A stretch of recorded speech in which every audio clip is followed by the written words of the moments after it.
Ay, ito yung aming, Diyos ko, ang taas. Ito yung aming kalimbahin na bayabas. Oops. Sayang, nandun pa sa taas sana. O, malaki.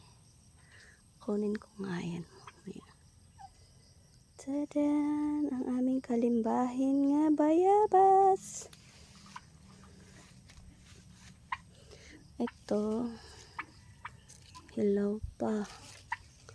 So, hilaw pa yan. Maghanap tayo dito ng hinog na.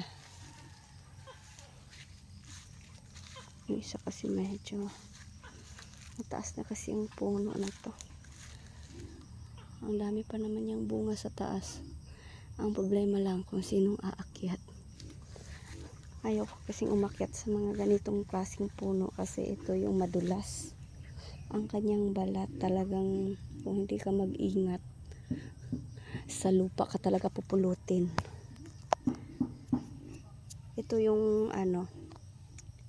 pulang-pula yung kanyang laman kasi meron kaming kalimbahin na bayabas pero hindi naman ganun ka pula or pink yung kanyang laman. So ito yung pinaka makulay. Papakita ko sa inyo yung ito yung medyo malaki yung kanyang bunga. Meron din kaming kasing liit lang ng holen. Sobrang liit talaga niya. As in, napaka-cute. So, ito dito. Bali, 2 puno po ito. Ay, 3 pala. Isa, ito yung pangalawa. Ito yung ang ganda ng kulay sa loob eh. Halatang halata mo talagang kalimbahin siya. So, ito wala pang bunga. Ayan. So, ito yung pangatlong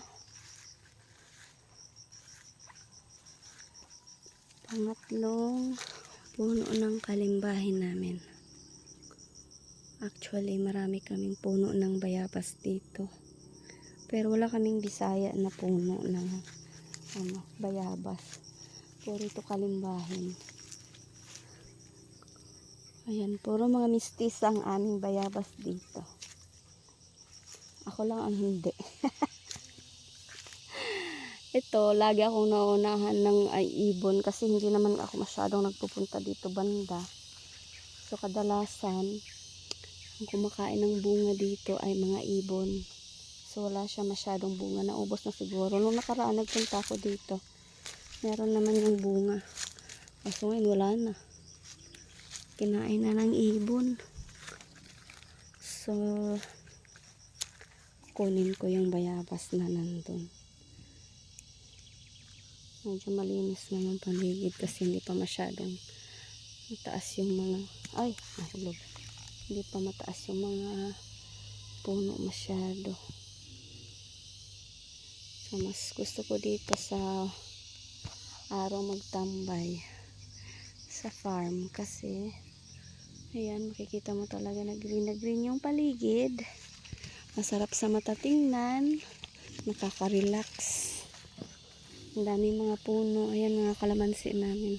So ngayon hindi ako mangunguha ng kalamansi kasi marami pang stock yung aking pinagdalhan nito. So for now, hindi mo na ako manguha ng kalamansi. Tingnan ko nga kung nahinog na ba ito. Ay, hilaw pa yan yung 2. Yung isa lang na nandun. Meron na palang nahulog oh. Ayan. So wala kasi talagang ibang mangunguha ng bayabas dito bukod sa akin. Kasi hindi masyado sila sa bayabas. So kunin natin yung isa. Lagay ko muna dito. Mamaya balikan ko siya. Maghanap ako ng panungkit.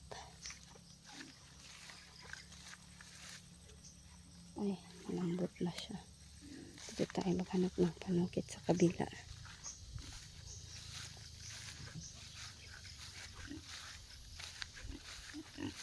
Piggy Bloom. Wala pa kaming pig pen, kaya dyan muna si Piggy Bloom.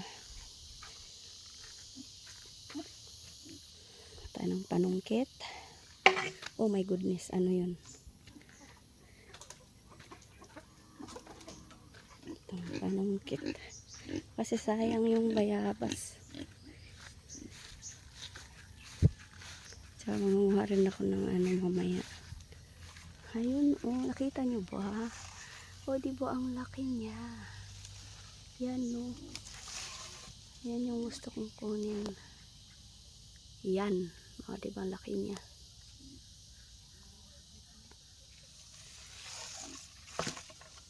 Hala.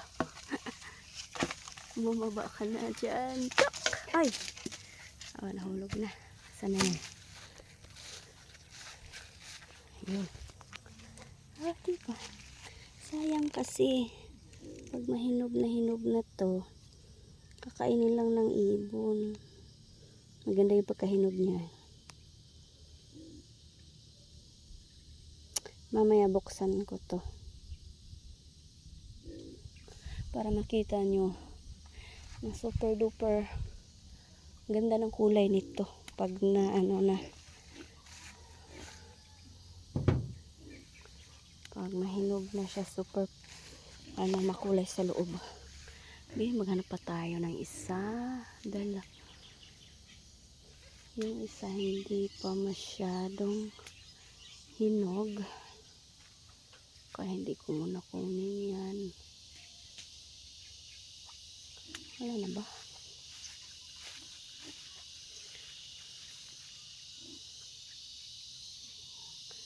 Mga hilaw pa.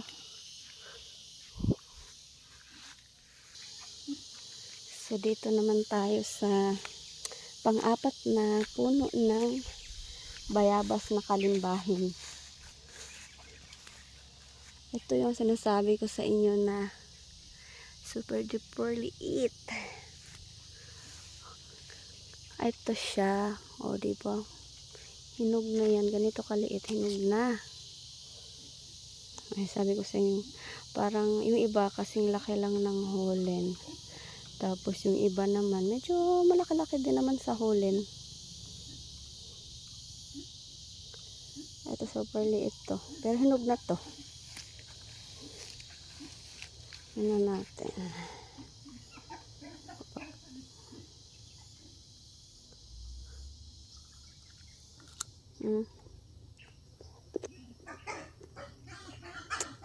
Diba? Hinog na siya.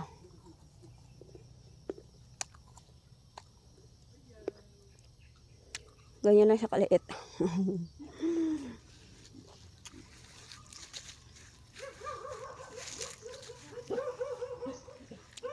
Kaso lang sobrang taas ng puno. So dito hanap tayo dito.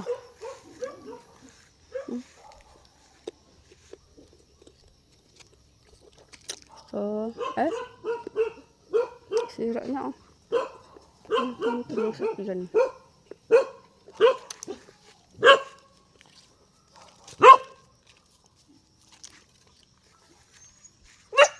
Ayan, nahinog na.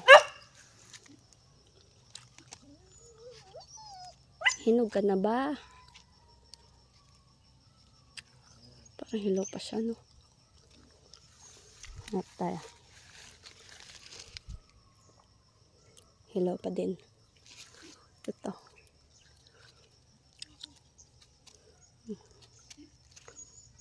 Ito yung maliliit. Ayun, may bulaklak pa nga, oh. So medyo kulang pa sa hinog.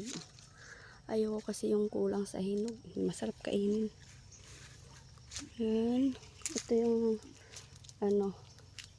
kasing laki lang ng holen, mahihinog na, or parang kasing laki ng itlog ng pugo.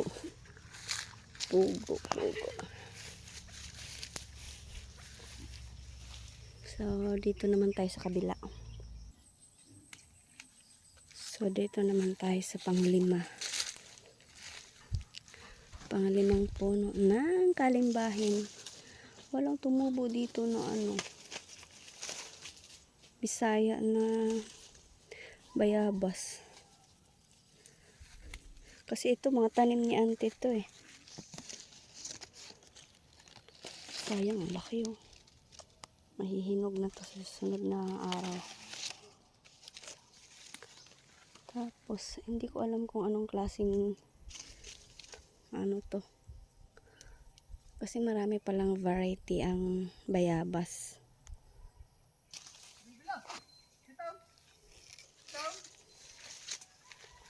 Teka lang. Ganap tayo ng hinog para maipakita ko sa inyo ang kanyang laman.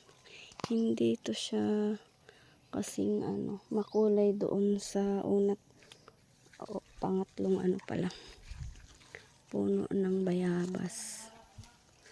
Wala nang nahinog. Ay, meron nandun sa taas. Ang pag-akyat lang ang hindi ko kayang gawin. Hello pa to. Ano ba yan? Bakit walang hinog sa baba?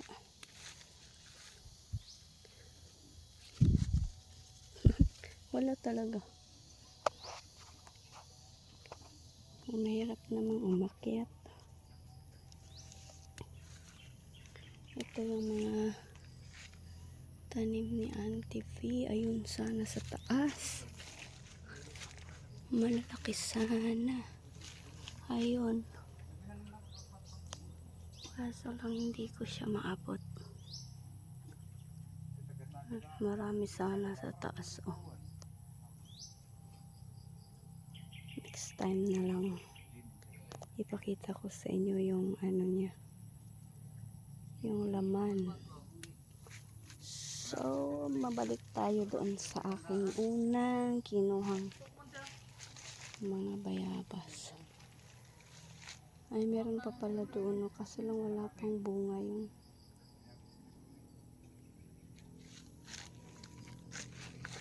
Tingnan na natin yung isa. Baka may bunga na.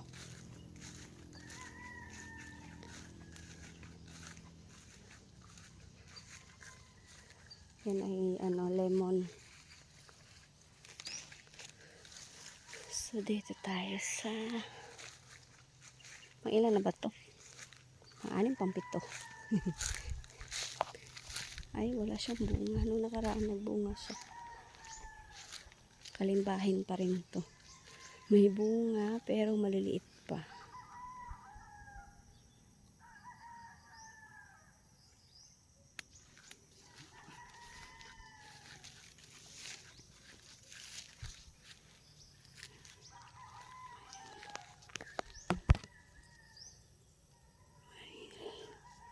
Hilaw pa. Kulang pa sa hinog. Okay.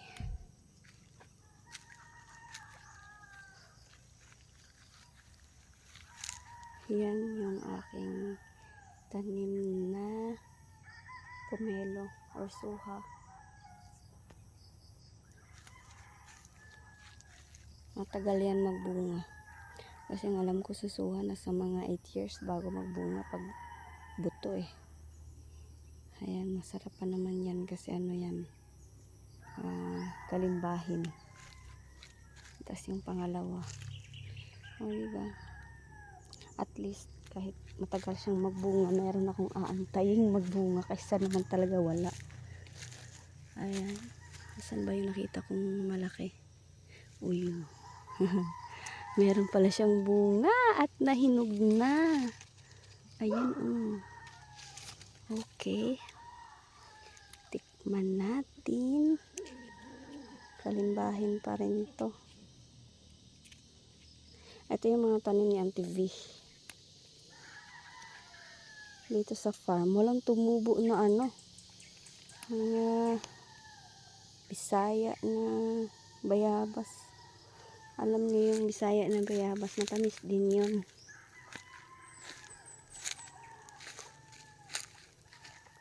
Uy. Marami na naman kaming kukuprahin. Ang dami talagang, ayan oh, ang dami niyang bunga. Kaso lang, walang nanguha kasi sobrang taas ng puno.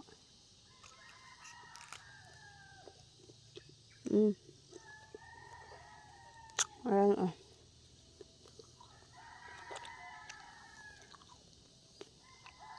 Hindi siya masyadong makulay. Pero kalimbahan pa rin siya.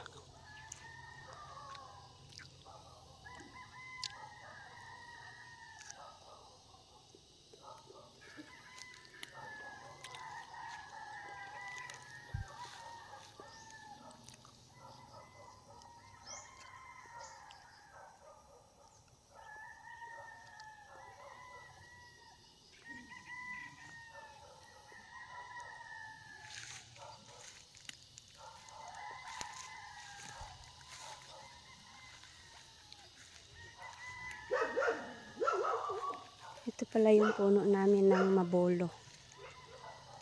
Hindi pa yan nagbunga. Parang 4 yata pinupuno ng mabolo namin. Yan yung mabolo na ito. Lapitan natin. Ito yung nakapagbunga na ng 2 beses. At alam nyo ba, tig-isa lang yung bunga niya. Bawat bunga niya, iisang piraso lang. Grabe. Grabing family planning itong mabolo na to. Tig-isa lang yung bunga niya. Pero super laki naman, kaya sulit din.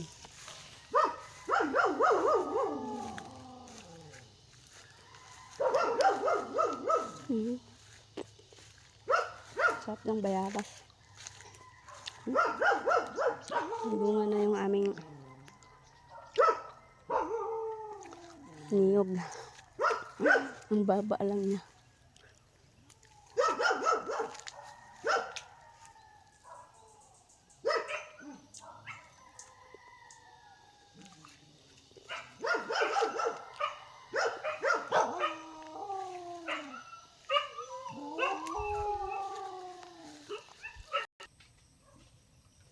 Tikman natin itong isa. Ito yung nahulog eh. Ito na lang kasi hindi ito nahulog.